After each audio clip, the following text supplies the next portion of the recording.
оклопно механизирани единици на армијата на Република Македонија. Род кој од скоро може слободно да кажеме дека веќе ја заокружува својата основна материјална база. Поборбените транспортери кои во нашите касарни пристигнаа како подарок од повеќе пријателски земји, од неодамна припадниците на оваа наша современа коњица ги добија и првите тенкови од типот Т-55. По нивното прераспределување по единиците и по нивната свечена промоција, наред е забрзаното обучување на тенкистите. Ваква интензивна обука деновиве регистрирахме во единицата на мајорот Зоран Додевски, каде што секој ден започнува со стартувањето на моќните мотори на оклопните возила, со единствена цел обуката да се совлада целосно и темелно.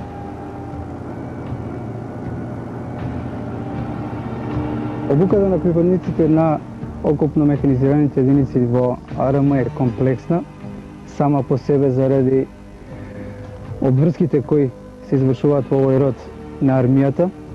Обуката почнува со единечната обука, значи секој припадник на единица за прво се обучува за својата специјалност, возачите, нишанџиите, послужителите, командирите.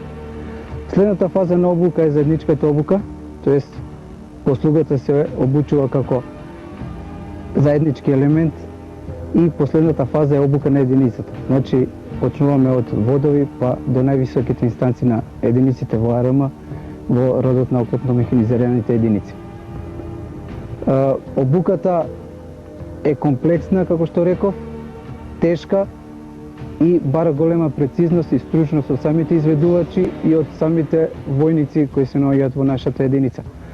Оваа обука не трпи никаква импровизација, никакви недоследности, затоа што средства со кои се работи се скапи, комплицирани и пред се преземаат сите мерки на безбедност кои мора да се применуваат, затоа што оваа техника сама без себе и без војниците е само еден голем куп на железо. Меѓутоа вкупно со нивната обученост и стручност, оваа техника дава големи резултати.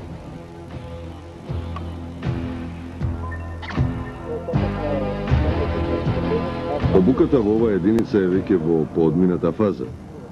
Возачите одамна веќе имаат совладано техниката за возење. Нишанџиите добро ги познаваат оптичките и другите нишански справи. Истото може да се каже и за другите членови на тенковските посади.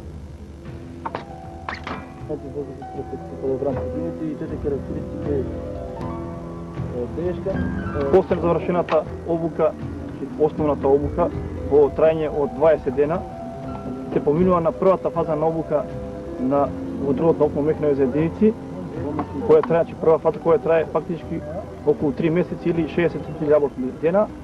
Тоа е работа и обука на поединци, а тоа се несува обука на возачите, нишанџиите и командирите на тенковите, како и послужувачите на тенковите. Останува да се продолжи со обуката во првата фаза, а тоа се несува на стручно специфичката обука, за обука на нишанџиите, возачите, командирите, рековме, на одделенија или на командирите на тенковите, тоест, одделенија се несува на командирите на транспортерите и обука на послужувачите. После тоа се поминува на обука комплетна на целата посада, кој ипак ке оваа возила треба да се настојува да се обучат заеднички, да се одговара на нивната обука едни спрема други, така да по завршување на таа обука посадна се поминува на обука на поголема фаза, тоа е да она друга фаза, тоа е обука на единица, се носува на водна, четна, натака на батальонска обука, која трае на наредните 2 месеци. Фактички првата и втората фаза траат 5 месеци и после идеме на теничка и дополнителна обука која трае понатака 4 месеци. А фактички гледајќи ги овие фази, обуката трае до крајот на војничкиот рок на војникот. Пошто овој род залага максимално ангажирање и во текот на обуката, така да припадниците од овој род мора максимално да работат и се обучуваат и така и да после војен рок они да ракуваат со овие околни возила. Во секој случај, најпрвин треба да се совладаат основните знаења за самото орудие, тенкот Т-55. Тенкот Т-55 е оклопно гасенично борбено возило кое е наменето за борба со непријателски тенкови, значи уништување на тенкови, окопни згради, бункери и лесно утврдени згради. Тенкот Т-55 спаѓа во класата на средни тенкови, тежок е 36 тона, се одликува со голема маневарска способност, голема огнена моќ и голема брзина. Тенкот Т-55, за да се придвижи, да се движи, го подвижува мотор В-12, четворотактен дизел, брзоден мотор, ладен со течност, јачина на во 580 конски сили на моторот, со трансмисија од 5 брзини напред и една во рикверс 6 брзини. Тенкот се од наружање на себе има топ калибар 100 мм, спрегнат митрлес со топ од 7,62 мм, противавионски митрлес 12,7 мм. Потрошњата на гориво на тенкот Т-55 на еден моточас изнесува од 30 до 35 литри дизел гориво, а потрошњата по лош пат, односно по патишта од трети редови изнесува од 250 до 320 литри дизел гориво, а по добри патишта изнесува од 200 до 300 литри дизел гориво. Посадата на тенкот Т-55 е составена од 4 членови на посада, тоа се нишанџија, командир, послужител и возач. Тенкот Т-55 без никаква припрема може да совладува водени пречки на длабочина до 1 метар, а со припрема со херметизација на тенкот на Т-55 може да се совладува водени пречки на длабочина до 5 метри.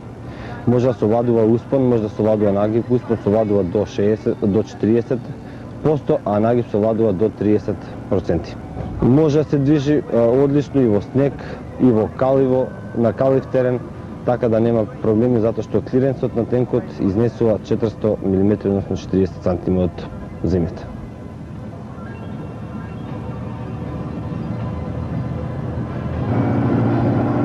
Токму поради сево ова, како и поради фактот дека се работи за специфичен род во армијата, припадниците на овие единици во секој случај мора да имаат и претходни предиспозиции. Пред се тоа треба да се избрани момчиња, психофизички, јаки личности. Исто така треба да имаат предиспозиции од средините од каде што доаѓаат, како на пример возачите на окопните борбени возила, треба да поседуваат одредена категорија за возење на возила во цивилство, така да оваа обука да им биде малку полесна, така да бидат запознаени со општите делови на борбените возила. За другите специјалности во нашиот род исто така треба да има високи предиспозиции, затоа што не може секој да биде нишанџија на борбено возило. Тука се бара оштро око, прецизна рака и брзи мисли. Значи, умот мора да реагира во дел од секундата, затоа што непријателот од другата страна го мисли истото за нас. Исто така и за командирите и за старешините во овој род на армијата се бараат луѓе високо стручно обучени, психолошко, физички добро подготвени и пред све да бидат големи другари со припадниците во целокупната единица, затоа што нашиот род е специфичен по тоа што сите ние сме многу позближени него во другите родови. Гледате, сите ние се наоѓаме во еден мал простор, затворен, така да од секого зависи успехот на борбата и со тоа успехот на единицата во евентуалната војна.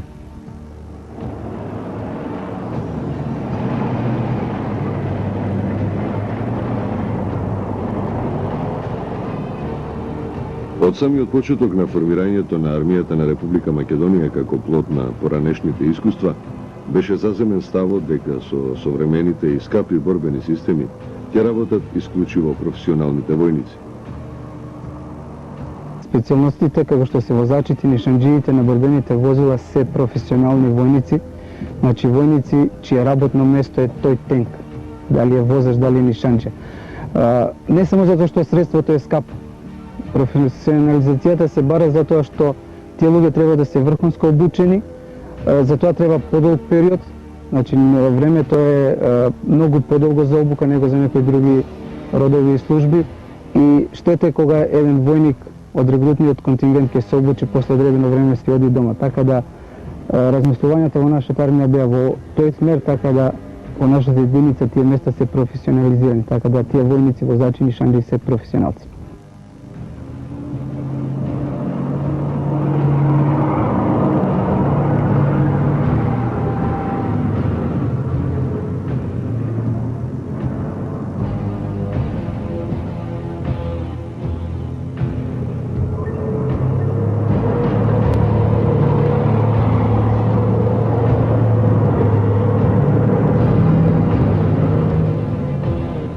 Корпусот е доста екипиран и обучен со старешинскиот кадар, така да и од највисоките должности, неколку генерали во нашата армија се од нашиот род, така да до најниските должности, тоест командири на одделенија, на борбени возила, старешини, ги имаме во доволен број, високо обучени, мотивирани и мислам дека по тоа прашање стварно нема никаков проблем.